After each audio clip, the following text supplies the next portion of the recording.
Lighting share भी करते हैं। हम दोबारा भी देख सकते हैं ना सर, हम 3-4 देख सकते हैं, समझ आ जाए। Yes sir.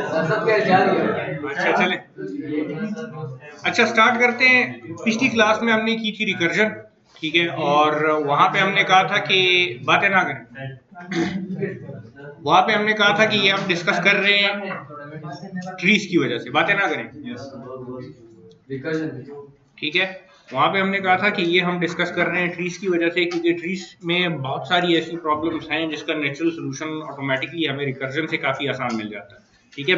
एक एग्जांपल हमने की थी रिकर्जन की, जिसको उन एग्जांपल को सॉल्व करते हुए ही हमें अंदाजा हो गया था कि एटलीस्ट इसके कोड को समझना, या अगर फर्ज करें कोई प्रॉब्लम आप सॉल्व करने जा रहे हो तो उसमें से कुछ प्रॉब्लम्स ऐसी होती हैं जिसको आप अगर रिकर्जन से सॉल्व करते हैं तो समझ बड़ी आसानी से उसकी पड़ती है। मतलब जैसे फिबोनाची सीरीज का हमने किया, ठीक है, आप लोगों ने देख लिया होगा, वो उसका फॉर्मूला उठा के कोड में लिख दिया था हमने, और कुछ नहीं किया था उसके साथ, ठीक है। तो वो सारा का सारा सोल्यूशन एज इट इज जो है तो हमें दे रहा होता था। दो मेन चीजें थी उसमें, एक बेस कंडीशन थी और एक आपकी रिकर्सिव कॉल होती थी, जिसके थ्रू आपका पूरा का पूरा प्रोसेस चलता था। आज हम आएंगे एक्चुअल ट्रीज को डिस्कस करेंगे, ठीक है। अभी तक जितने डेटा स्ट्रक्चर्स हम पढ़ रहे थे वो लीनियर थे, ठीक है, वो लीनियर थे, उसमें कोई हायरार्की इन्वॉल्व नहीं थी, ठीक है। तो अगर आपके पास फॉर एग्जांपल ऐसी कोई प्रॉब्लम होती है जिसमें हायरार्की इन्वॉल्व हो, ठीक है, या कुछ सिनेरियोज में इस तरह से होता है कि कुछ प्रॉब्लम्स के सॉल्यूशंस आपको इस तरह से मिलते हैं जिसमें हायरार्की को डालना पड़ता है दरमियान में, ठीक है। मतलब लेट्स से फॉर एग्जांपल अगर आप सर्चिंग कर रहे हैं, मैंने एक एग्जांपल थोड़ी बहुत आपको दी थी कि अगर आप बुक को दरमियान में से खोलते हैं, ठीक है, आप लोगों को याद होगा, लेट्स से मेरे पास एक किताब है जिसमें लेट्स से 100 पेजेस हैं, ठीक है, 1000 पेजेस हैं, और मैं पेज नंबर 275 को ढूंढ रहा हूँ। मैं दरमियान में से खोलता हूँ, लेट्स से 475 पेज आया, तो मुझे पता है कि मैंने अब राइट साइड के पेजेस को नहीं ढूंढना, लेफ्ट साइड में मुझे कहीं पे मिल जाएगा, ठीक है। तो इसका मतलब ये है कि मैंने आधी बुक ऑलरेडी डिस्कार्ड कर दी है कि उसे मैंने नहीं देखना। फिर दरमियान में से खोला, लेट्स से आपको 180 पेज मिल गया, तो अब आपको पता है कि ये जो चंक राइट साइड का है इसमें देखना है, लेफ्ट साइड में आपने नहीं देखना। फिर खोलते हैं, लेट्स से मिल जाता है आपको, ठीक है। ये एक्चुअली एक सर्चिंग का एल्गोरिथम है जो कि इस तरह से, ठीक है, सर्चिंग एल्गोरिथम है जो कि बाकायदा इस तरह से काम करता है। तो उसमें अगर आपके पास ट्री के फॉर्म में डेटा हो तो वो बड़ी आसानी से आप किसी स्पेसिफिक ब्रांच में जाते जाते बाकी ट्री को इग्नोर करके उसको वो करते रहते हैं। बहरहाल इस तरह की एग्जांपल्स आगे आएंगी तो हमें क्लियर होता जाएगा कि ट्रीज क्यों यूज करते हैं, ठीक है। एक एग्जांपल मैंने आपको ये दी थी कि अगर फर्ज करें आपके पास इस तरह का कोई वो हो, जैसे ये हायरार्की है, लेट्स से फैमिली ट्री बनी हुई है, जिसे उर्दू में शजर नसब भी कहा जाता है, ठीक है। तो अगर इस तरह की सिचुएशन आपके पास हो जिसमें उर्दू में शजर नसब, पुश्तो में पता नहीं क्या कहते हैं, मुझे नहीं पता, ठीक है। तो ये जो है तो इस तरह की अगर आपके पास कोई वो हो तो ऑब्वियस सी बात है, अब इसको आप किसी भी टाइप की लिस्ट से रिप्रेजेंट नहीं कर सकते, ठीक है, क्योंकि यहाँ पे टॉप टू बॉटम आपके पास रिलेशनशिप चल रहा है, पेरेंट चाइल्ड का रिलेशनशिप है दरमियान में, ठीक है। तो इस तरह की प्रॉब्लम्स के लिए फिर आपको यूजुअली ट्रीज चाहिए होती हैं। अच्छा, a linear linked list will not be able to capture the tree like relationship with ease। करने को आप कर सकते हैं, अगर आप फर्ज करें उससे फोर्स करना चाहें तो किसी ना किसी तरीके से कर सकेंगे, ठीक है। मतलब फॉर एग्जांपल अगर मैं ऐसे करूं कि मैं जितने भी पेरेंट्स हैं उसको लिंक लिस्ट में लेता रहूं और उनके चाइल्ड की फिर सब लिस्ट और बनाता रहूं, बनाने को मैं उस तरह से बना सकता हूं, ठीक है, मगर टेक्निकली उसको भी जब आप देखेंगे तो आप एक टाइप की ट्री ही बना रहे होंगे, ठीक है, एक टाइप की ट्री ही बना रहे होंगे। तो आप अगर फोर्स करना चाहते हैं तो कर सकते हैं, मगर चूंकि अब आपके पास ऑलरेडी एक डेटा स्ट्रक्चर ट्री के फॉर्म में मौजूद है तो उसको यूज कर सकते हैं, ठीक है। अच्छा, shortly we will see that that for applications that require searching linear data structures are not suitable, ठीक है। अगर आप सर्च करना चाह रहे हो तो उस केस में आपके पास जो लीनियर डेटा स्ट्रक्चर्स हैं जो कि अभी तक हमने पढ़े हैं, ठीक है, मेनली सर्चिंग जब हम करते थे तो हम लिंक लिस्ट या अरे बेस लिस्ट पे करते थे, ठीक है। क्यू और स्टैक में करने की तो कोई वो बनती नहीं है, क्योंकि वो तो सिर्फ आप एक एंड से ही वैल्यू उठा के और एक एंड पे ही डाल सकते हैं उसके, या एक एंड से वैल्यू उठाते हैं और दूसरे एंड पे डालते हैं, तो उसमें सर्चिंग करने की कोई वो होती नहीं है। तो वहां पे हमने जो सर्चिंग की थी उसको हम देखेंगे कि यहाँ पे उसका नुकसान क्या है, ठीक है। हम जो ट्रीज यहाँ पे देखेंगे तो वो बेसिकली होंगी बाइनरी ट्रीज, ठीक है। बाइनरी क्या होती है? 0 1, दो नंबर होते हैं, ठीक है। बाइनरी का मतलब ही दो होता है आपके पास। तो बेसिकली यहाँ पे होगा ये कि आपके पास हर एक पेरेंट के एटमोस्ट 2 चाइल्ड होंगे, एटमोस्ट कह रहा हूँ, मतलब मैक्सिमम 2 चाइल्ड होंगे। कोई भी मतलब उनका एक भी चाइल्ड हो सकता है, 2 भी हो सकते हैं और 0 भी हो सकते हैं, मगर 2 से ज्यादा नहीं हो सकते। ठीक है, बाइनरी ट्री की जो प्रॉपर्टी है वो ये है कि 0, 1 और 2 चाइल्ड होंगे हर एक उसके, 2 से ज्यादा नहीं हो सकते। अच्छा, अब एक थ्योरम है कि एक ट्री जिसमें n वर्टिसेस हैं, हम लिंक लिस्ट में जिस चीज को नोड कहते थे, ठीक है, ट्री में उस चीज को हम वर्टिसेस कहेंगे। ठीक है, नोड्स भी कहा जाता है, आपको डिफरेंट टर्मिनोलॉजी यूज होती हुई नजर आएंगी, मगर जो टर्म उसके लिए यूज होती है वो वर्टिसेस यूजुअली यूज होती है, नोड भी यूज करते हैं। ठीक है, और वो एरोज जो कि नोड्स को आपस में कनेक्ट करते हैं, मतलब पेरेंट्स को चाइल्ड्स के साथ कनेक्ट करते हैं, उनको एजेस कहा जाता है। ठीक है, तो अगर एक ट्री होगी उसमें n वर्टिसेस होंगे या n नोड्स होंगे, तो उसमें n-1 एजेस होंगे।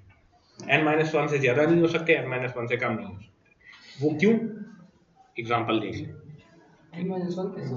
सवर करें। देखें, फॉर एग्जांपल मेरे पास ये एक ट्री है, ठीक है, 5, 1 और लेट्स से 8। इसमें मेरे पास n क्या है? n3 है। नंबर ऑफ एजेस को देख ले कितने हैं? 2 से ज्यादा हो नहीं सकते, 2 से कम भी नहीं हो सकते। ठीक है, ना ना, ये ट्री है। ट्री में आपके पास कभी भी लूप नहीं आता, मतलब ये इस तरह से नहीं हो सकता, इससे ग्राफ बन जाएगा, ये ग्राफ नहीं है। ठीक है, तो आपके पास ट्री में n वर्टिसेस होंगे तो उसके n-1 एजेस होंगे। अच्छा, ट्री में ये भी नहीं हो सकता कि 2 नोड्स हैं, ठीक है, या एक नोड ऐसा हो जो कि बाकी पूरी की पूरी ट्री से डिस्कनेक्टेड हो। मतलब मैं ये नहीं कर सकता कि इस 1 को मैं किसी चीज के साथ कनेक्ट ना करूं। ठीक है, मैं ऐसे नहीं कर सकता कि मैं कहूं कि यहाँ पे 5 है, इधर 1 है, और लेट्स से ये वाला नहीं है और यहाँ पे 8 है, तो ये अब एक ट्री नहीं है। ठीक है, इसको आप ट्री नहीं कह सकते हो, ट्री फुली कनेक्टेड होती है। लेफ्ट साइड वाला तो ट्री है ना? हाँ वो है। ठीक है, आप अगर 8 को इंक्लूड कर रहे हैं फिर वो ट्री नहीं कहलाएगी।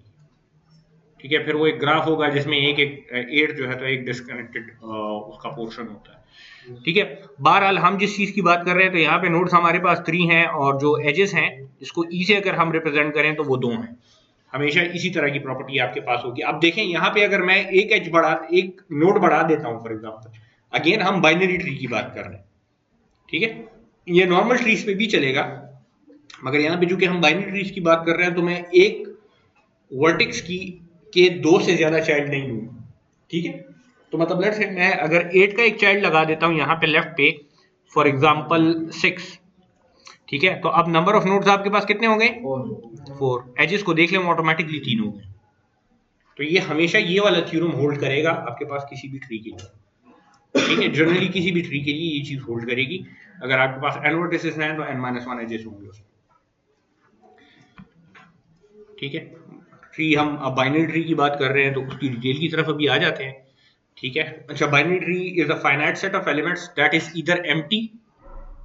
ठीक है, जैसा लिंक लिस्ट हमारे पास एम्प्टी हो सकती है।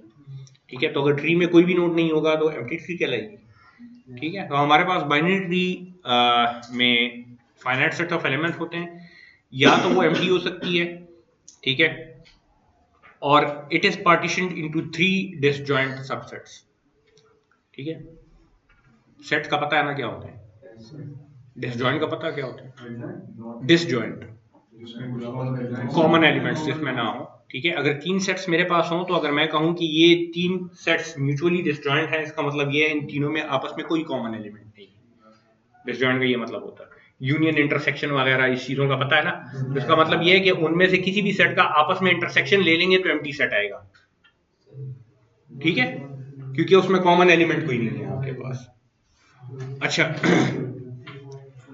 पहले सबसेट में आपके पास क्या होता है? उसमें एक सिंगल एलिमेंट होता है जो कि रूट कहलाता है। ठीक है, रूट आपका जो बिल्कुल ट्री के टॉप पे होता है उसे रूट कहते हैं, जो सबका पेरेंट होता है। ठीक है, अच्छा, the other 2 subsets are themselves binary trees called the left and right subtrees. ठीक है, तो मैं इधर अगर एक ट्री बना लेता हूं और उसका फिर ये 3 सेट हम बनाते हैं, ठीक है। फॉर एग्जांपल इधर मैं कहता हूं कि यहाँ पे मेरे पास एक ट्री है जिसमें ए रूट है, बी, सी, डी और ई, लेट से ये मेरे पास नोड्स हैं। बाइनरी ट्री है कि नहीं है? ठीक है, ये तमाम के तमाम नोड्स जो हैं तो वो जो लिमिट हमने सेट की हुई थी 3 ओवर नोड 2 उसके दरमियान ही आ रहे हैं। ठीक है, तो इसका जो पहला सेट होगा जो रूट कहलाएगा उसके अंदर क्या होगा, एक। ठीक है, दूसरा सेट आपका लेफ्ट सब ट्री में जितने नोड्स हैं वो आ जाएंगे, मतलब इस ए के लेफ्ट में जितने हैं। ठीक है, तो बी, डी और ई आ जाएगा। ठीक है, इसको लेफ्ट से मैं लेफ्ट बोल देता हूं। आपके पास यहाँ पे बी, डी और ई आ जाएगा, और राइट जो हमारे पास सेट होगा उसमें सी आ जाएगा। तो ये देख लें तीनों डिसजॉइंट हैं, कॉमन एलिमेंट कोई नहीं है जी, रिपीटिशन नहीं है। ठीक है, रिपीटिशन नहीं है। ट्री में एक चीज अगर आप 2 दफा डाल रहे हैं तो उसकी कोई सेंस बनती नहीं है, क्योंकि हम देखेंगे यहाँ पे मोस्टली हम इसको यूज सर्चिंग के लिए करेंगे। इस तरह की प्रॉब्लम्स होंगी तो उसमें रिपीटिशन आपके पास अगर होंगी तो उसकी कोई सेंस नहीं है। ठीक है, अच्छा अब देखें हमारे पास जिस तरह से मैं ए को रूट कह रहा हूं, ठीक है, जिस तरह से ए को रूट कह रहा हूं, तो ए की जो लेफ्ट सब ट्री है, ए की जो लेफ्ट सब ट्री है, ठीक है, अगर हम इसको अलग से ले लें तो हम कह सकते हैं कि इसका रूट बी है, कह सकते हैं ना जी। तो उसके लिए भी अलग से हम सेट बना सकते हैं कि उसका रूट हो गया बी, उसकी लेफ्ट सब ट्री में क्या है डी, और राइट सब ट्री में है ई। तो ये प्रॉपर्टी सबके लिए सेम होगी। ठीक है, अगर आप फर्ज करें किसी एक नोड की लेफ्ट सब ट्री को लेते हैं या राइट सब ट्री को लेते हैं तो सबके लिए ये बना सकते हैं। जनरली पूरी ट्री के लिए भी बन सकता है, किसी एक ब्रांच के किसी पोर्शन के लिए भी बन सकता है। ठीक है, तो ये बात ध्यान में रखनी है।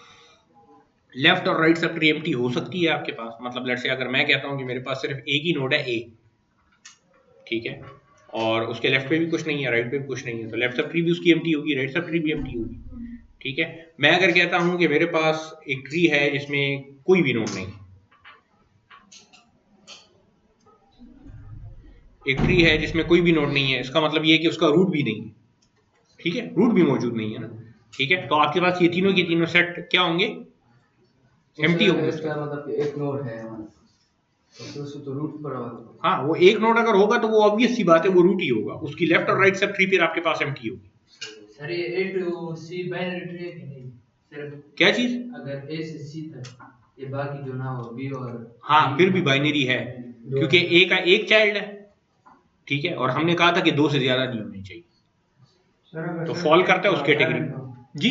अगर सिर्फ पेरेंट हो बस फिर भी बाइनरी ट्री है। जीरो भी हो सकता है। हमने कहा कि 0, 1 और 2, 0 को इसलिए इंक्लूड करेंगे क्योंकि आपके जो नीचे बिल्कुल नोड्स होंगे जिसे लीव्स कहा जाता है, उसके तो ऑब्वियस सी बात है कोई चाइल्ड नहीं होंगे, क्योंकि इसने टर्मिनेट कहीं पे तो जाके होना है ना एक सेक्शन। ठीक है, तो आपके पास लाजमी इस तरह के नोड आएंगे जिसका कोई चाइल्ड नहीं हो।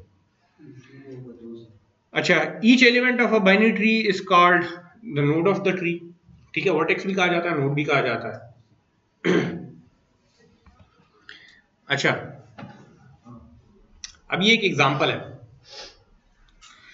इस उसमें अगर एग्जांपल में आप देखें तो ये है बाइनरी ट्री, साफ पता लगता है कि किसी भी नोड के 2 से ज्यादा चाइल्ड नहीं है। ठीक है, अच्छा टोटल 9 नोड्स हैं, ए इसका रूट है। ठीक है, लेफ्ट सब ट्री का इसका रूट बी है। ठीक है, और लेफ्ट सब ट्री वाले सेट में बी, डी, ई और जी आते हैं। ठीक है, राइट सब ट्री का इसका रूट है सी, और उसमें आता है सी, एफ, एच और आई। ठीक है, तो मतलब अगर टर्मिनोलॉजी जिस तरह की आएंगी तो आपको पता होना चाहिए। ठीक है, क्योंकि यूजुअली हम बात करेंगे लेफ्ट राइट सब ट्री की बात करेंगे तो उसमें फिर ये चीजें दरमियान में इंक्लूडेड होंगी। अच्छा, तो फेफड़े नहीं है। ठीक है, ये अक्सर इस एग्जांपल को लोग देख के नजर उसी तरह से फेफड़ों की तरह आता है। ठीक है, तो अगेन ये वही एग्जांपल उठाई है, उसमें left sub tree right sub tree जो है तो अलग से हाईलाइट कर दिया, रूट अलग से हाईलाइट कर दिया। तो ये वो 3 सेट हैं जो कि आपके पास इस केस में बनेंगे। और अगेन ये डिसजॉइंट इस वजह से होंगे क्योंकि हम अलग अलग चीजों की बात कर रहे हैं। ठीक है, तो इस वजह से कॉमन एलिमेंट हमारे पास दरमियान में इसके आ ही नहीं सकता। कलर कॉम्बिनेशन कलर कॉम्बिनेशन अच्छा, आप लगता है 6 ही 7 पढ़ रहे हैं। ठीक है, ये इमेज कॉपी करके पेस्ट की हुई है एज इट इज, तो इसमें इसी तरह से होता है।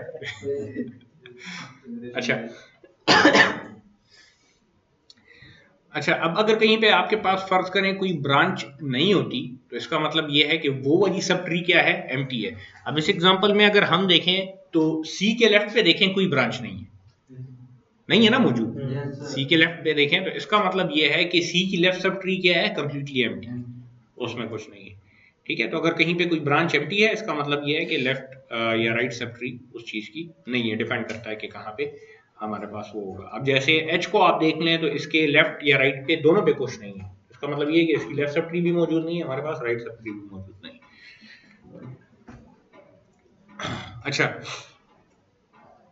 नीचे ये ट्रीज दी हुई हैं, तो फिगर नंबर 2 और 3 में, तो ये जो दो ट्रीज दी हुई हैं तो लिखा ये हुआ है कि ये बाइनरी ट्रीज नहीं है। क्यों नहीं है?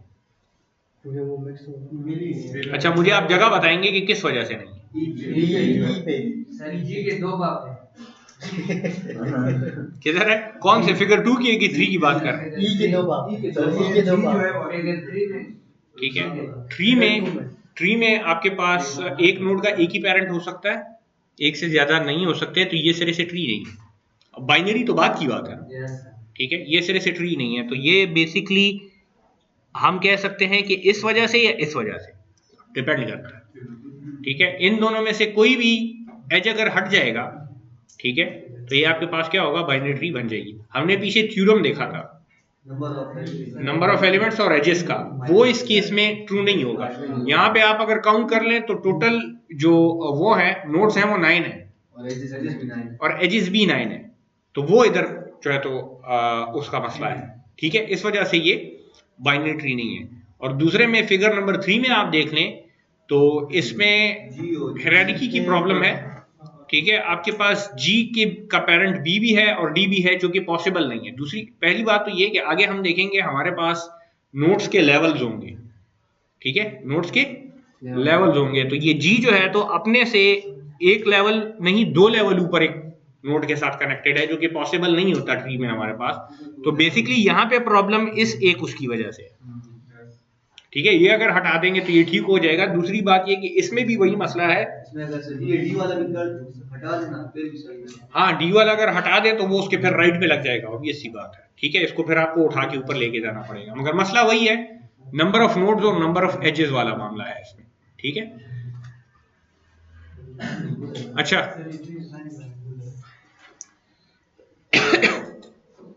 ये तो हमें ऑलरेडी पता लग गया कि अगर फर्ज करें ए हमारे पास किसी बाइनरी ट्री का रूट है, ठीक है, और बी अगर उसके लेफ्ट या राइट सब ट्री का वो है रूट है, तो A is said to be the father और पेरेंट ऑफ बी।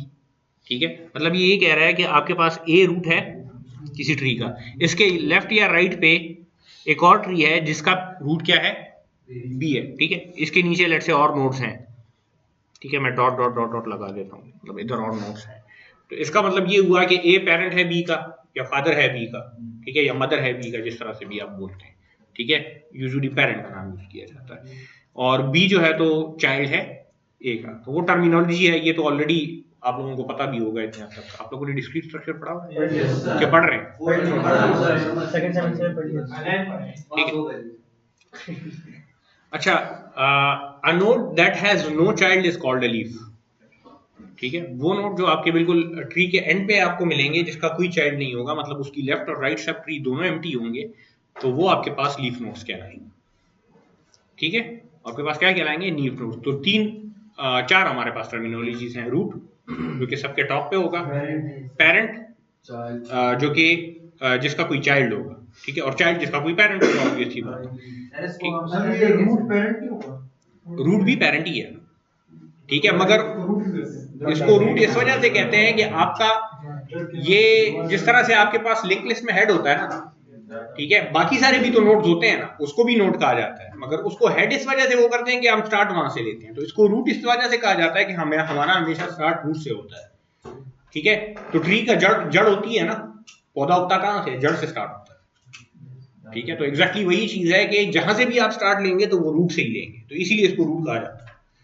मदर और सर चाइल्ड हो सकता है लेकिन पेरेंट चाइल्ड ना पेरेंट लीफ नहीं पेरेंट लीफ नहीं तो लीफ पेरेंट भी नहीं हो सकता, लीफ पेरेंट क्योंकि उसके लेफ्ट और राइट सेपरेट तो वैसे ही एम्प्टी है, ठीक है, वो हमेशा चाइल्ड ही रहेगा। अच्छा सर इसमें सर फादर है मदर नहीं और नीचे सन है डॉटर नहीं, दोनों लिख देंगे बस, लिख देंगे इसमें बस। मैंने इसीलिए एक मिनट, मैंने इसीलिए बोलते हुए कह दिया था कि पेरेंट भी बोल सकते हैं, फादर भी बोल सकते हैं, मदर भी बोल सकते हैं, इधर हम पेरेंट बोलेंगे, ठीक है। सन भी बोल सकते हैं, डॉटर भी बोल सकते हैं, इधर हम चाइल्ड बोलेंगे। अब ठीक है, तो यूजुअली फादर वगैरह या मदर इस तरह की टर्मिनोलॉजी यूज नहीं होती, पेरेंट और चाइल्ड की यूज होती है इसमें, ठीक है, जनरली। अच्छा अच्छा, अब देखें यहाँ पे लिखा हुआ है कि note 1 is an ancestor of N2, ठीक है, and N2 is a descendant of N1। वो ये कह रहा है कि यहाँ पे अगर एक नोड है N1, ठीक है, और इसके नीचे है N2, तो इसका मतलब ये है कि जो N1 है वो एंसेस्टर है। अब मैंने तो डायरेक्ट कनेक्ट की है, लेट्स से डायरेक्ट इसको कनेक्ट नहीं करते।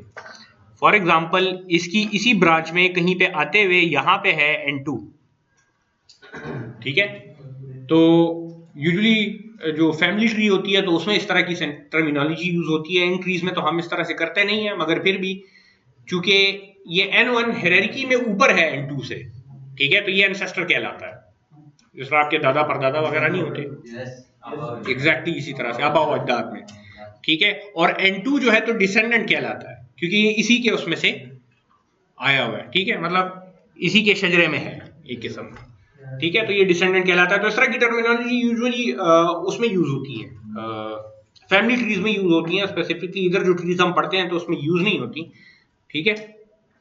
अब जैसे यहाँ पे अगर मैं कहूं तो यहाँ पे B मेरे पास डिसेंडेंट है A का, ठीक है, और A is an ancestor of B, ठीक है, सही है ना? ऐसे ये तो पेरेंट चाइल्ड नहीं है, वो ठीक है, सही है, वो ठीक है, वो A पेरेंट भी है B का, मगर वो उसका एंसेस्टर भी कहलाता है। अब आओ अजाब क्या करें।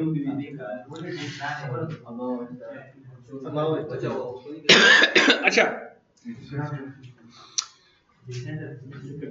अच्छा, अब हम आहिस्ता आहिस्ता थोड़ी सी इन चीजों को चेंज करते रहेंगे। हम बाइनरी ट्री की हमने बात की थी, अब हम आएंगे एक और टाइप की ट्री जो कि बाइनरी तो होती है, मगर बाइनरी ट्री के अंदर फिर कुछ और एक्स्ट्रा कंडीशंस लग जाती हैं, तो उसके मुताबिक इसको किया जाता है, ठीक है। यहाँ पे एक कहा जा रहा है कि every non leaf node in a binary tree has non empty left and right सब ट्रीज। वो ये कह रहा है कि आपके पास कोई भी ऐसा नोड जो कि लीफ ना हो, ठीक है, कोई भी ऐसा नोड जो कि लीफ ना हो। अब यहाँ पे देख रहे हैं एवरी नॉन लीफ नोड, अच्छा सारे घंटे में हम नमाज पढ़ के आएंगे।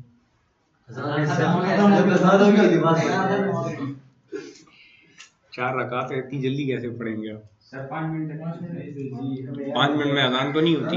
अभी आप कह रहे थे अजान हो रही है, खामोश हो जाए, आप खुद बोल रहे हैं।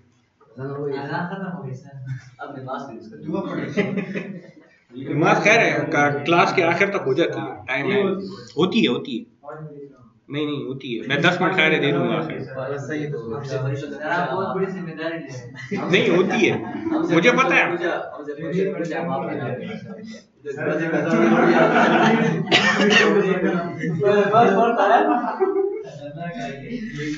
अच्छा चले उस डिस्कशन में नहीं पढ़ते अब। अच्छा, यहाँ पे ये जो जुमला लिखा हुआ है इसका मतलब ये है कि आपके पास जो नॉन लीफ नोड्स होंगे ट्री में, ठीक है, तो उसकी लेफ्ट और राइट सब ट्री पे लाजमी आपके पास चाइल्ड मौजूद होगा, उसकी लेफ्ट और राइट सब ट्री एम्प्टी नहीं होनी चाहिए, ठीक है। इसका मतलब ये है कि जो लीव्स नहीं है, ठीक है, जो लीव्स नहीं है तो उनके दोनों चाइल्ड होंगे, ठीक है, दोनों चाइल्ड होंगे। इसका मतलब ये है कि नॉन लीफ नोड्स के अलावा तमाम के तमाम नोड्स के एग्जैक्टली दो चाइल्ड होंगे। ट्री को देख लें, नीचे ट्री दी हुई है, जो नॉन लीफ नोड्स हैं उनके अलावा तमाम के तमाम नोड्स के दो चाइल्ड होंगे। मतलब कोई भी नोड अगर पेरेंट होगा तो उसके दो चाइल्ड होंगे, ठीक है। सर अब देखें एक मिनट, सर वो मैं सर इसको स्ट्रिक्टली बाइनरी इसको स्ट्रिक्टली बाइनरी ट्री कहा जाता है। ठीक है, तो यहाँ पे देखें, अब आप ए को देख लें, ठीक है, ए पेरेंट है तो इसके दो चाइल्ड हैं बी और सी। इस तरह से अब बी लीफ नोड है, ठीक है, बी लीफ नोड है तो उस पर अप्लाई नहीं होता। सी को देख लें, सी के दो चाइल्ड है, ई लीफ नोड है तो उस पर अप्लाई नहीं होता। डी को देख लें, डी के भी दो चाइल्ड हैं। अब इसमें से कहीं पे भी अगर मैं फॉर एग्जांपल इसको हटा देता हूं, ठीक है, मतलब इस ई को निकाल लेता हूं दरमियान में से, तो अब ये स्ट्रिक्टली बाइनरी ट्री नहीं रही।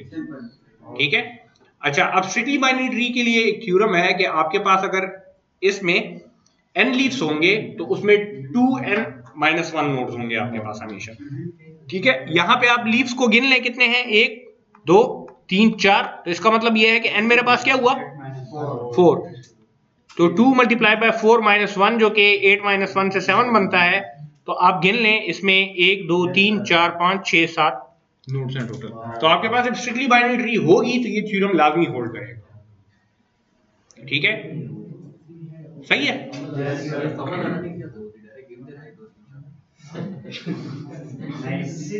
जबरदस्त बात की है आपने, ठीक है, ये फिर गिरेगा बैठ। ये वही बात है कि आप अंगूर इस तरह पकड़ के गिन रहे होंगे इसमें कितने हैं। अच्छा, ये तो देखें, ये जो छोटी छोटी एग्जांपल्स होती हैं तो ये डिमॉन्स्ट्रेट करने के लिए इतनी छोटी एग्जांपल्स आपको दी होती है ना। हम जो बात करते हैं कि अगर फर्ज करें हम ट्री यूज कर रहे हैं तो वो सर्चिंग के लिए बेहतर होती है। फॉर एग्जांपल, अगर मेरे पास 10 ही नोड है तो चाहे मैं ट्री यूज करूं, चाहे मैं कोई लीनियर डेटा स्ट्रक्चर यूज करूं, वो जो डिफरेंस है टाइम का वो इतना ज्यादा है ही नहीं सिरे से।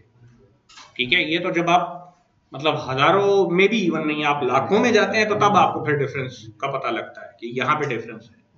ठीक है, तो उस चीज को फिर आप विजुअलाइज नहीं कर सकते हो, मतलब एक्चुअली खुद हाथ से नहीं गिन सकते हो। ठीक है, गिनने को तो बैठे तो गिन तो सकते हैं मगर टाइम बहुत ज्यादा लगेगा आपका। अच्छा, अब बात आ जाती है लेवल की। ठीक है, हर एक नोड का ट्री में अपना एक लेवल होता है। ठीक है, आप देख रहे हैं कि इसमें जो हायरार्की बन रही है, ठीक है, तो उस हायरार्की के हवाले से आपका रूट से लेवल स्टार्ट होता है और नीचे आता जाता है। ठीक है, the root of the tree has level 0, और जैसे जैसे आप नीचे आते जाएंगे तो उसमें लेवल आपका क्या बढ़ता जाएगा, क्या होगा, बढ़ता जाएगा। ठीक है, every level of any other node in the tree is 1 more than the level of its parent. ठीक है, तो रूट के जो चाइल्ड होंगे, ठीक है, रूट के जो इमीडिएट चाइल्ड होंगे, ठीक है, तो उनका लेवल क्या होगा, 1। ठीक है, अब रूट के जो चिल्ड्रन हैं उनके जो चाइल्ड होंगे उनका लेवल क्या होगा, 2। इस तरह से नीचे आते जाएं, आप ऐड करते जाएं। डी क्या करूं, फॉर एग्जाम्पल इन फिगर 1 ये है, ये। ठीक है, इस एग्जाम्पल को अगर देखें तो इसमें ए हमारा रूट है। ठीक है, तो इसका लेवल आपके पास हो गया 0। ठीक है, इसके जो दो चाइल्ड्स हैं ये लेवल 1 पे हो जाएगा। इसके जो चाइल्ड्स हैं सर जो डेप्थ है वो कहते हैं ये हो जाएगा 3। सर जो डेप्थ कह रहा है वो कह रहे हैं कि लीव से जो है ना मैक्सिमम लेवल, वो अभी सबर करें, देखते हैं। ठीक है, तो ये क्लियर हो गया ना कि हमारे पास हर एक, अब देखें मैं बी और जो सी वाला नोड है तो वो एक ही लेवल पे है। ठीक है, क्योंकि इनका पेरेंट सेम है ना, पेरेंट क्या है, सेम है। अब डी, ई और एफ भी एक ही लेवल पे है क्योंकि इनके पेरेंट सेम लेवल पे थे।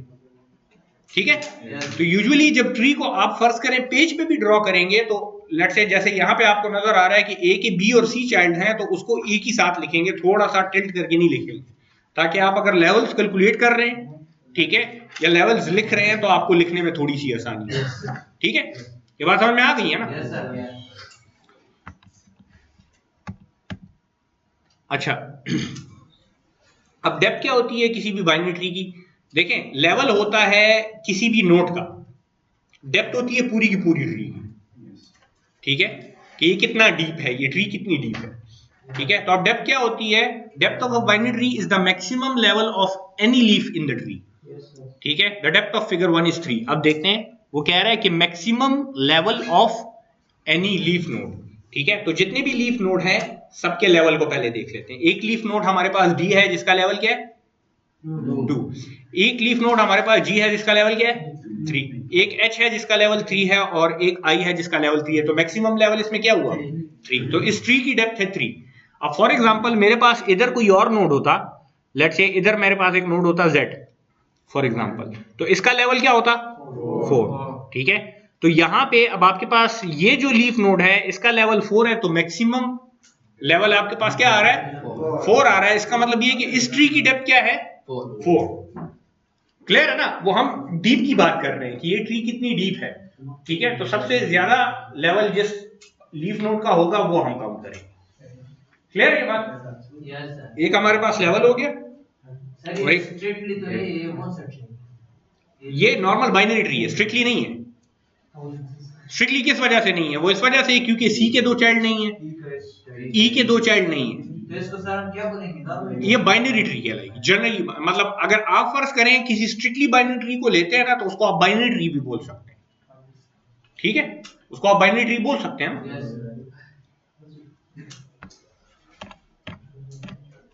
अब इसको आप स्ट्रिक्टली भी कह सकते हैं और बाइनरी ट्री भी कह सकते हैं, दोनों इसके लिए ट्रू होते हैं।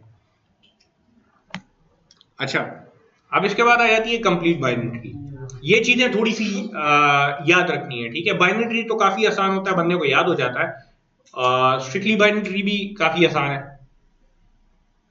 लेवल और डेप्थ भी काफी आसान है। ठीक है, अच्छा कंप्लीट बाइनरी ट्री क्या होती है? इसमें आपके पास जितने भी लेवल हों ट्री में वो तमाम के तमाम फिल हों, बिल्कुल कंप्लीटली फिल्ड हो। फिल्ड का मतलब ये होता है कि उसमें जितने नोड्स आ सके उतने उसमें मौजूद हो। ठीक है, इसको अभी एग्जांपल के साथ देख लेंगे तो ये क्लियर हो जाएगा।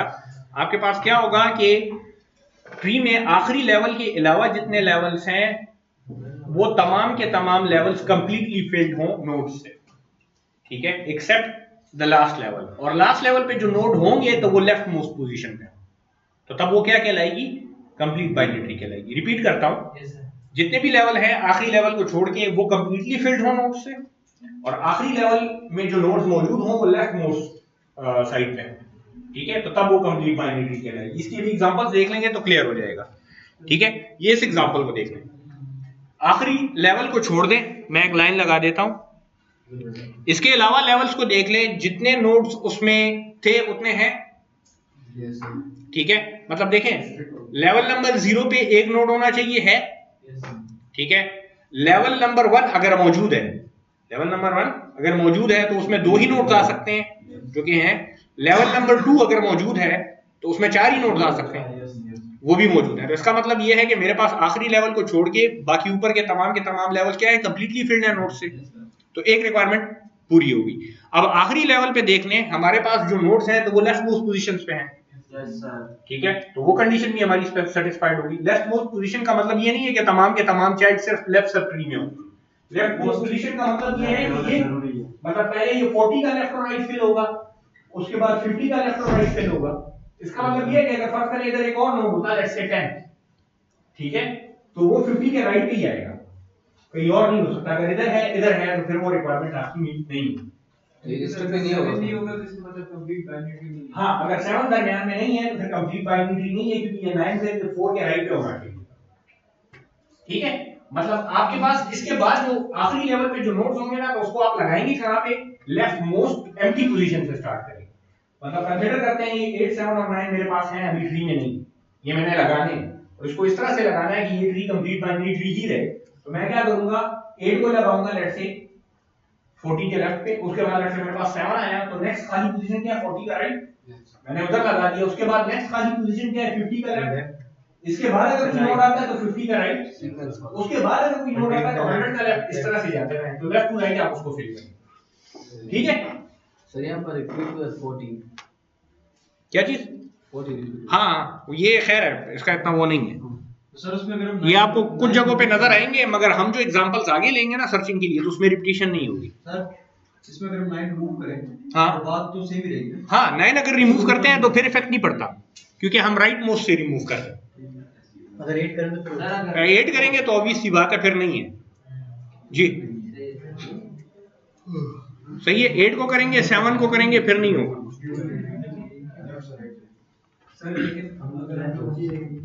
बोले बोले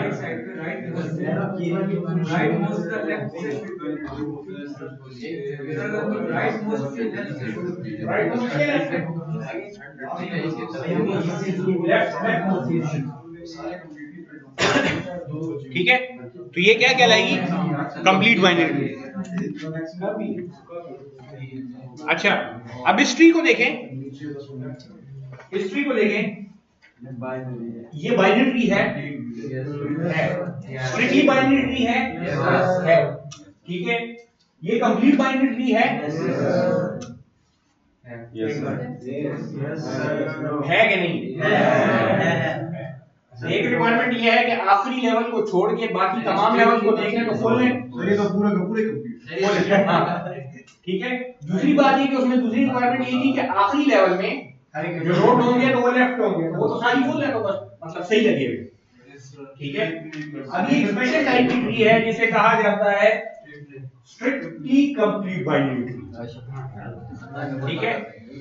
इसका मतलब ये है कि ऊपर जो टर्मिनोलॉजी लिखी हुई है तो वो थोड़ी सी सख्त है, मगर इसका जो वो है समरी है वो ये है कि आप कंप्लीट बाइनरी ट्री में कहते हैं कि आपके पास जो वो हैं आखिरी के लेवल जो है, नहीं, हम कहते हैं कि हमारे पास जो आखिरी लेवल पे नोट्स होते हैं तो वो लेफ्ट मोस्ट पोजीशन पे होते हैं, इसमें आखिरी लेवल भी पूरा का पूरा फुल होता है आपके पास, ठीक है। ये देख लें क्या कह रहा है कि complete binary tree of depth D is strictly complete binary tree if all of whose leaves are at level D, कि तमाम के तमाम लीव्स उसके क्या हों, लेवल D पे हों। तो नहीं है सर, मतलब कि अगर फर्ज करें आप जो सोच रहे हैं, ठीक है, तो अगर उस तरह से हम कहने की कोशिश करेंगे, ठीक है, तो मैं अगर फर्ज करें ये दोनों हटा देता हूं यहां से, ये जो नहीं सर वो हटा दें। सबर करें उसकी तरफ आते हैं, ये दोनों अगर हटा देता हूं तो ये फिर स्ट्रिक्टली कंप्लीट बाइनरी ट्री नहीं रहती, ये हमारे पास तमाम के तमाम लीव्स आखिरी डेप्थ करेंगे। अगर मैं ये हटा देता हूं, ठीक है, तो ये एक मिनट, ये कंप्लीट बाइनरी ट्री बन जाती है, लेकिन इसकी एक स्टेटमेंट बता दो। ठीक है, मगर ये एक मिनट कंप्लीट है इस डेफिनेशन के मुताबिक कि a complete binary tree of depth D is a strictly binary tree of all whose leaves are at level D। तो इस केस में हमारे पास तमाम के तमाम लीव्स कहां पे हैं? नीचे ही है, लेफ्ट पे ही है, क्योंकि ये लीव नहीं, तो ये भी होगा फिर आपके पास, ठीक है। अगर मैं ये दोनों हटा दूंगा फिर कंप्लीट, फिर चूंकि आपके पास ये होगा कि कंप्लीट तो रही मगर स्ट्रिक्टली कंप्लीट नहीं होगी, तब भी स्ट्रिक्टली कंप्लीट ये हटाएंगे तो स्ट्रिक्टली कंप्लीट रही, स्ट्रिक्टली कंप्लीट नहीं सर क्यों? नहीं यार ऊपर देखिए क्या लिखा हुआ है। लेकिन सर स्ट्रिक्टली तो नहीं है। सर क्या हटाएंगे ये बताइए। एक मिनट आप असल में एंगल आपका डिफरेंट है वो इस वजह से देखें। सबसे पहले तो इसकी डेप्थ क्या है? नहीं इसकी डेप्थ क्या है? 3 है, ठीक है। वो ये कह रहा है यहाँ पे कि वो बाइनरी ट्री जो कि कंप्लीट हो पहले से, ठीक है, तो ये कंप्लीट तो है, ठीक है। Strictly binary tree if all whose leaves are at level D, इसका मतलब ये है कि आपके तमाम के तमाम लीव्स कहां पे हो? 3rd लेवल पे, ठीक है। ये तो क्लियर है ना। तो अब हमारे पास तमाम के तमाम लीव्स कहां पे है? 3rd लेवल, ठीक है। मैंने पहले ये कहा कि मैं अगर ये N और O हटा देता हूं, ठीक है, तो मेरे पास G एक लीफ नोड बन जाएगा, ठीक है। तो अब ये डेफिनेशन गलत हो गई क्योंकि यहाँ पे मेरे पास लेवल 2 पे भी एक लीफ मौजूद है, ठीक है। तो ये अब स्ट्रिक्टली कंप्लीट बाइनरी ट्री नहीं, कंप्लीट बाइनरी ट्री फिर भी है मगर स्ट्रिक्टली नहीं है, ठीक है। अच्छा, अब इसके बाद फिर मैंने कहा कि अगर फर्ज करें मैं ये O हटा देता हूं, ठीक है, तो अब G लीफ नहीं है, G लीफ नहीं है ना, ये कंप्लीट बाइनरी ट्री है मेरे पास, और मेरे पास लीव्स कौन से हैं? ये सारे हैं, वो अब भी डेप्थ 3 पे है, अब भी डेप्थ 3 पे है ना, तो तब भी ये स्ट्रिक्टली कंप्लीट बाइनरी ट्री कहलाएगी।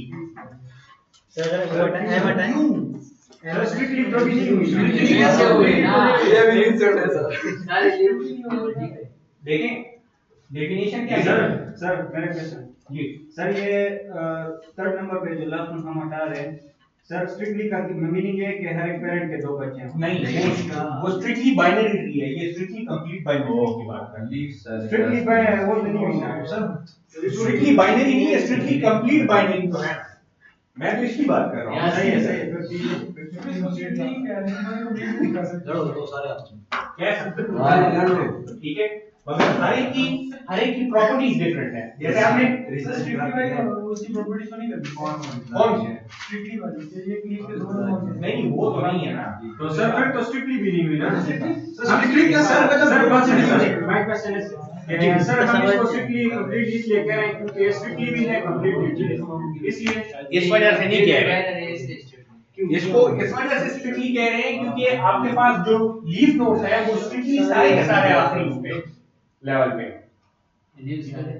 लीव्स जो हैं तो वो आखिरी लेवल पे जो कि आपके पास डीपेस्ट लेवल है ना वहां पे तमाम के तमाम लीव्स हैं। इस वजह से ये स्ट्रिक्ट का वर्ड यूज हो रहा है। सर अगर एन और के लिए वो बेटा तो सभी तो उस पे है ना एन और ओ अगर हटाएं तो वो लीव बन जाएगा, अगर वो ये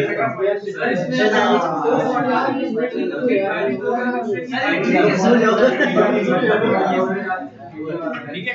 आप जो बात कर रहे हैं ना, एक मिनट, आप जो बात कर रहे हैं तो अगर हम ओ को हटा दें, ठीक है, तो इस डेफिनेशन के मुताबिक स्ट्रिक्टली कंप्लीट बाइनरी ट्री रहेगा, स्ट्रिक्टली बाइनरी ट्री नहीं रहेगा। हां सही है, स्ट्रिक्टली बाइनरी ट्री नहीं रहेगा क्योंकि इसका फिर एक चाइल्ड होगा, दो नहीं होगा, मगर हम स्ट्रिक्टली बाइनरी ट्री की बात ही नहीं कर रहे, हम तो स्ट्रिक्टली कंप्लीट बाइनरी ट्री की बात कर रहे हैं। कंप्लीट बाइनरी क्या होता जिसके दोनों बच्चे हैं वो जो कहानी खत्म हो गई वो पूरा सर समझ अच्छा एक सेकंड कंफर्म कर लेंगे क्या कंफर्म ये स्ट्रिक्टली मैं क्या चीज सर ये अगर हम को हटा दें तो ये रह जाएगा स्ट्रिक्ट एक मिनट, सबसे पहले तो ये समझेंगे हम करने की क्या कोशिश कर रहे हैं, ठीक है। हमने देखा कंप्लीट बाइनरी ट्री क्या होती है, ठीक है, वो क्लियर हो गया। उसके लिए इस ट्री को कंप्लीट बाइनरी होना जरूरी है, ये वाली ट्री है, ठीक है। अब हम देख रहे हैं कि डिफरेंसेस क्या होंगे, बातें नहीं करेंगे सर, आप सुने वरना सवाल ना करें स्लाइड पे, ठीक है। अब इसमें हम चेंजेस करके देखने की कोशिश कर रहे हैं कि कौन सी चीज चेंज करेंगे, तो इस स्पेसिफिक ये जो येलो में लिखा हुआ है इस पे क्या असर पड़ेगा, ठीक है। तो हम यहाँ पे ये कह रहे थे कि हमारे पास जितने लीव्स होंगे वो डेप्थ पे होंगे, ठीक है। इस केस में तमाम के तमाम लीव्स डेप्थ पे हैं, मतलब लेवल 3 पे, ठीक है। मैं सबसे पहले लेट से फॉर एग्जांपल एन और ओ दोनों हटा देता हूं, ठीक है। ये दोनों जब हटेंगे एन और ओ तो जी मेरे पास लीफ नोड बन जाएगा, ठीक है। जी के अलावा तमाम के तमाम लीव्स लेवल 3 पे हैं जो कि सही है, मगर जी खुद लेवल 2 पे है, तो ये स्ट्रिक्टली कंप्लीट बाइनरी ट्री नहीं रही, ठीक है, क्योंकि डेप्थ 3 है और ये वाला नोड मेरे पास लेवल 2 पे है, लेकिन ये कंप्लीट बाइनरी है कंप्लीट बाइनरी, ठीक है। यहां पे आप देखते हैं। अब मैं कहता हूं दोबारा यही इमेज, ठीक है, यही ट्री, अब इसमें से सिर्फ ओ को हटाओगे, सिर्फ ओ को हटाएंगे तो जी लीफ नहीं बना, सारे के सारे लीफ लेवल 3 पे ही हैं, इसका मतलब ये कि स्ट्रिक्टली कंप्लीट बाइनरी ट्री ये है, ठीक है, मतलब वो लेकिन नाम स्ट्रिक्टली नहीं है, सही है, बाकी को छोड़ दें बस, और किसी चीज पे ना सोचें, ठीक है। अच्छा अब इसकी एक प्रॉपर्टी है, अगर आपके पास अगर कंप्लीट बाइनरी ट्री होगी, ठीक है, अगर कंप्लीट बाइनरी ट्री होगी, सही है, तो आपके पास क्या होगा कि जो लेवल है, ठीक है, जो आपका आखिरी लेवल है उससे एक लेवल ऊपर जितने नोड्स हैं तो उधर तक आप नोड्स को काउंट कर सकते हैं, ठीक है। मैं अगर इस आखिरी लेवल को छोड़ दूं ये, ठीक है, अगर इसको मैं छोड़ दूं, इससे ऊपर के जो लेवल्स हैं तो उसमें नंबर ऑफ नोड्स कितने हैं वो हम काउंट कर सकते हैं, ठीक है। नंबर ऑफ नोड्स कितने हैं वो हम काउंट कर सकते हैं। तो तरीका क्या है, आपके पास लेवल 0 पे 2 रेज़ पावर 0 नोड होंगे, बाइनरी ट्री है इसीलिए 2 की पावर में लेगा, इसका मतलब ये 2 raise power anything raise to power 0 is 1, ठीक है। लेवल 1 पे आपके पास क्या होगा 2 रेज़ टू पावर 1, ठीक है, 2 की पावर में लेवल आ जाएगा, तो दोनों होंगे, क्योंकि हमें पता है कि आखिरी लेवल को छोड़ के बाकी तमाम के तमाम लेवल्स कंप्लीटली फिल्ड। लेवल 2 पे आपके पास 2 स्क्वायर, लेवल 3 पे 2 क्यूब, लेवल 4 पे 2 रेज़ टू पावर 4, तो आप हर एक लेवल के में नोड्स कितने हैं वो भी आप निकाल सकते हैं, फाइनल लेवल को छोड़ के, ठीक है।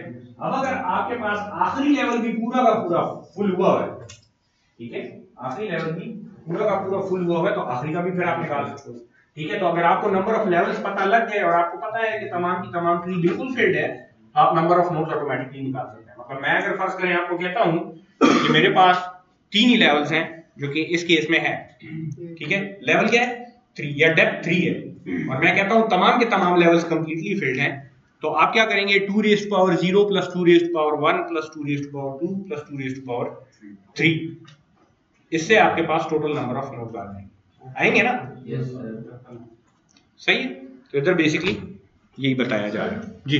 सर अगर कंप्लीटली फिट ना हो, कंप्लीटली फिल्ड नहीं है तो सेकंड लास्ट लेवल तक, कंप्लीट बाइनरी है तो सेकंड लास्ट लेवल तक आप निकाल सकते हैं, उसके आगे तो फिर आप प्रेडिक्ट नहीं कर सकते ना कि कितने लोग हैं, ठीक है। अच्छा थैंक यू आगे आ रहा है।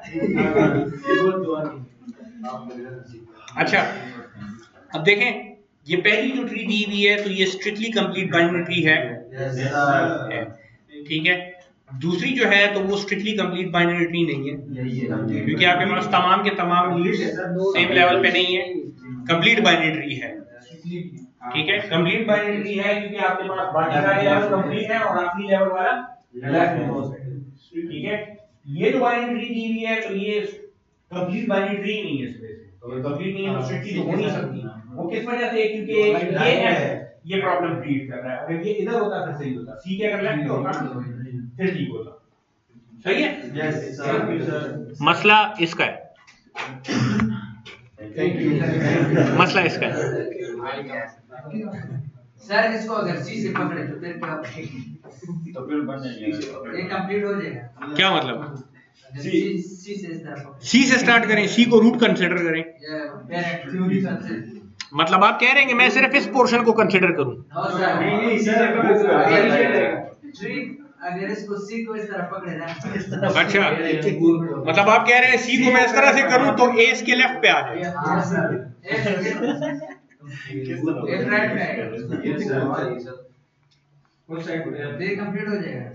नहीं होता सर, कंप्लीट होता उल्टा पैर। हाँ कंप्लीट अच्छा यहाँ पे देखें, ये नहीं है, शीशे में देख रहे, ये नहीं है। यस सर, एक मिनट सबसे पहले इसे देखें कि आपके पास ये कंप्लीट बाइनरी ट्री बन रही है कि नहीं बन रही, ठीक है। तो आपके पास ये जो लेवल है ये वाला, इस पे 2 नोड्स मिसिंग है। नहीं इसलिए हाँ एक इसका भी मिसिंग है, ठीक है। तो ये मिसिंग है, इस वजह से ये कंप्लीट नहीं है। अगर ये हटा देंगे फिर बन जाएगा, ठीक है। तो वो तो आप ट्री चेंज कर रहे हैं ना, आपने तो कहा था कि इसको सी से इस तरह से पकड़ा दो, ठीक है ये सेवा जाएगी जो जिस रास्ते में आ रही है उसको हटा दो जी। ये क्या है सर? अगर हम लोग राइट नोड से शुरू करें राइट और सर राइट में हम लोग राइट तो राइट नहीं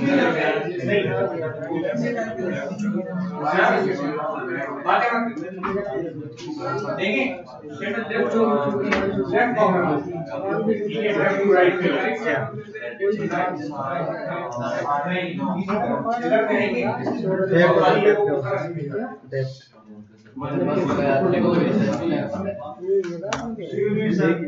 जी हाँ बताता हूँ, उसका मैं भी बताता हूँ। नहीं